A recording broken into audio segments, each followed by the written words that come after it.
દેશના 77માં પ્રજાસત્તાક પર્વ પર ભરૂચ શહેરની વિવિધ સરકારી ઇમારતો અને સર્કલો પર લાઇટિંગનો ઝગમગાટ જોવા મળ્યો હતો. રંગબેરંગી લાઇટોના આકર્ષક નજારાએ શહેરવાસીઓનું ધ્યાન ખેંચ્યું હતું. પ્રજાસત્તાક પર્વની આ ભવ્ય સજાવટને કારણે શહેરમાં ઉત્સવનો માહોલ સર્જાયો હતો. પ્રજાસત્તાક પર્વની ઉજવણી નિમિત્તે ભરૂચ શહેર નવી દુલ્હન જેવો સજ્જ થયો છે. શહેરની સરકારી ઇમારતો અને જાહેર સ્થળો પર ભવ્ય અને અદ્ભુત લાઇટિંગ કરવામાં આવતા સમગ્ર શહેર રોશનીનો ઝગમગાટથી ઝળહળી ઉઠ્યું છે.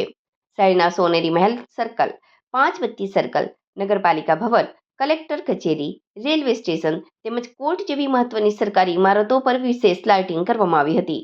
રંગબેરંગી લાઇટોના આકર્ષક નજારા શહેરવાસીઓને ધ્યાન ખેંચ્યું હતું. પ્રજાસત્તાક પર્વની આ ભવ્ય સજાવટને કારણે શહેરમાં ઉત્સવનો માહોલ સર્જાયો હતો અને લોકોમાં દેશપ્રેમની ભાવના વધુ મજબૂત બની હતી.